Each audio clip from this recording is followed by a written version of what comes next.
ভৈমী একাদশী বা জয়া একাদশী ব্রত 1 ফেব্রুয়ারি রোজ বুধবার এই ভৈমী একাদশী ব্রত। তো আপনি কিভাবে এই ব্রতটি পালন করবেন এবং এই ব্রতের মাহাত্ম্য কথা নিয়ে আমরা আলোচনা করব। সেই সাথে ভৈমী একাদশীর পালনের সময় সম্পর্কে আমরা জানব। তো আপনারা ভিডিওটি শেষ পর্যন্ত দেখতে থাকুন। একাদশীর আগের দিন আপনারা কি করবেন? একাদশীর আগের দিন আপনারা কোনো প্রকার আমিষ গ্রহণ করবেন না। জুয়া, তাস, পাশা সম্পূর্ণভাবে বর্জন করবেন।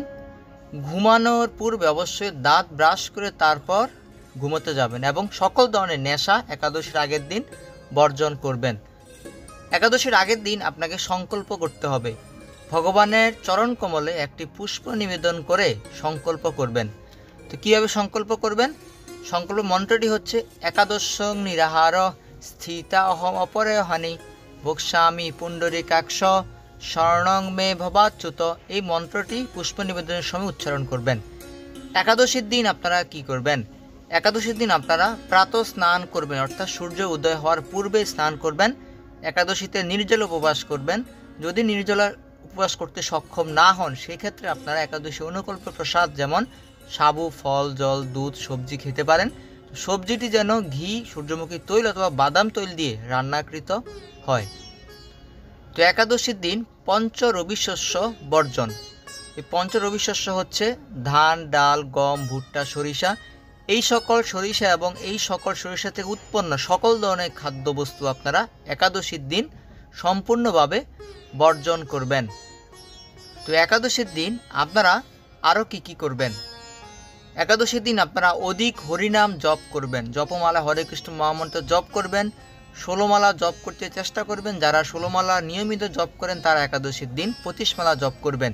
গীতা পাঠ করবেন, বিভিন্ন শাস্ত্র অধ্যয়ন করবেন এবং রাত্রি জাগরণ যদি করতে পারেন সেটি উত্তম। রাত্রি জাগরণের ফলে একাদশীর অধিক ফল লাভ হয়। একাদশীর পারণ কিভাবে করবেন? একাদশীর পরদিন দ্বাদশীর দিনে আপনি সূর্যোদয়ের পূর্বে স্নান সম্পূর্ণ করে আপনার দ্বাদশ সঙ্গে তিলক পরিধান করে গৃহ নিত্য পূজা সম্পূর্ণ করে ভগবানকে ভোগ নিবেদন করবেন। আগের দিন যে পঞ্চশস্য বর্জন করেছেন ওই পঞ্চশস্য দিয়ে ভোগ নিবেদন করে পরিবারের সবাই মিলে ওই প্রসাদ মহাপ্রসাদ হিসেবে পালন করে নেবেন। পালনের সময় আমরা ভিডিও শেষে আপনাদেরকে জানিয়ে দিতে চেষ্টা করব। ভৈমী একাদশী মাহাত্ম্য। মাঘী শুক্লপক্ষিয়া জয়া একাদশী ব্রত মাহাত্ম্য ভবিষ্যোত্তর পুরাণে শ্রীকৃষ্ণ যুধিষ্ঠির সংবাদ রূপে বর্ণিত হয়েছে। শ্রী গরুড় পুরাণে মাঘ মাসের শুক্লপক্ষিয়া একাদশী তিথিকে ভৈমী একাদশী নামে অভিহিত করা হয়েছে। কল্পান্তরে বিভিন্ন পুরাণে বিভিন্ন রকম নাম দেখা যায়। পদ্মপুরাণ অনুসারে জ্যৈষ্ঠ মাসের শুক্লপক্ষিয়া একাদশীর নামই পাণ্ডবা নির্জলা বা ভীমসেনী ভৈমী একাদশী। যুধিষ্ঠির বললেন, হে কৃষ্ণ, আপনি কৃপা করে মাঘ মাসের শুক্লপক্ষের একাদশীর সবিশেষ বর্ণনা করুন। শ্রীকৃষ্ণ বললেন, হে মহারাজ, মাঘ মাসের শুক্লপক্ষের একাদশী জয়া নামে প্রসিদ্ধ। এই তিথি সর্বপাপ বিনাশিনী, সর্বশ্রেষ্ঠা, পবিত্রা, সর্বকাম ও মুক্তি প্রদায়িনী। এই ব্রতের ফলে মানুষ কখনো প্রেতত্ব প্রাপ্তি হয় না। এই একাদশীর নিম্নরূপ উপাখ্যান শোনা যায়। এক সময় স্বর্গলোকে ইন্দ্র রাজত্ব করছিলেন। সেখানে অন্য দেবতারাও বেশ সুখে ছিলেন। তারা পারিজাত পুষ্প শোভিত নন্দনকাননে অপ্সরাদের সাথে বিহার করতেন।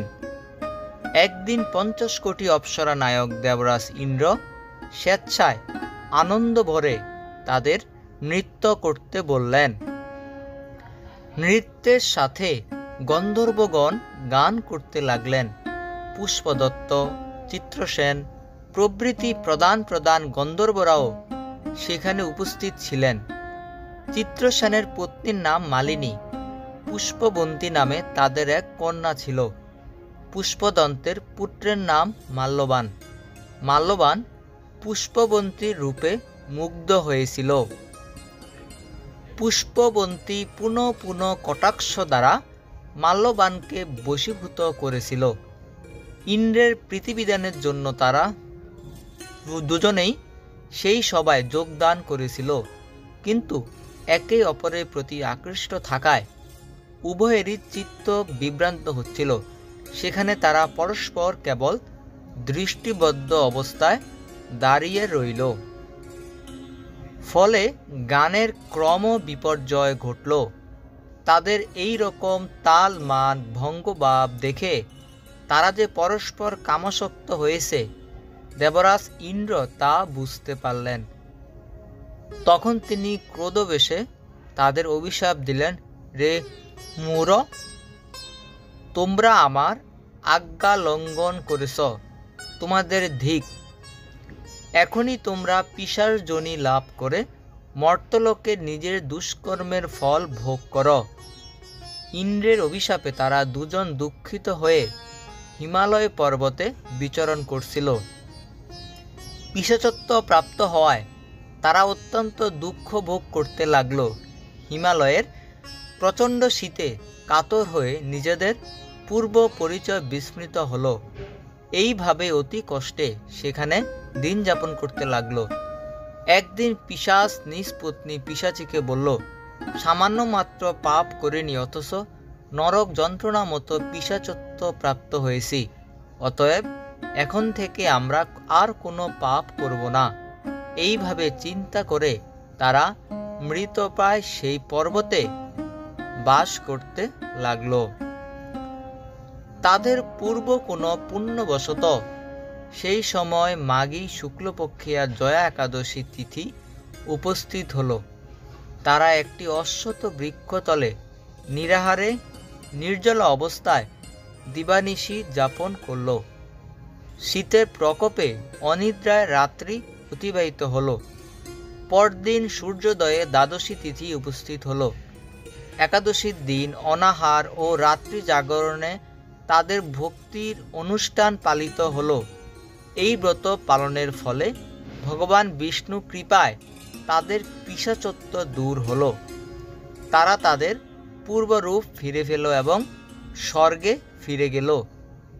ইন্দ্র তাদের দেখে অত্যন্ত আশ্চর্য হলেন। তিনি জিজ্ঞাসা করলেন, কোন পুণ্যফলে তোমাদের পিশাচত্ব দূর হলো? আমার অভিশাপ থেকে কে তোমাদের মুক্ত করল? মাল্যবান বললেন, হে প্রভু, ভগবান বাসুদেবের কৃপায় জয়া একাদশীর পুণ্য প্রভাবে আমাদের পিশাচত্ব দূর হয়েছে। তাদের কথা শুনে দেবরাজ ইন্দ্র বললেন, হে মাল্যবান, তোমরা এখন থেকে আবার অমৃত পান করো। একাদশী ব্রতে যারা আসক্ত এবং যারা কৃষ্ণ ভক্তি পরায়ণ, তারা আমাদেরও পূজ্য বলে জানবে। এই দেবলোকে তুমি পুষ্পবন্তীর সাথে সুখে বাস করো।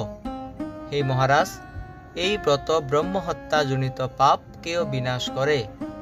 এই ব্রত পালনে সমস্ত প্রকার দানের ফল লাভ হয়। সকল যজ্ঞ ও তীর্থের পুণ্যফল এই ব্রত প্রভাবে আপনা হতে পালন হয়।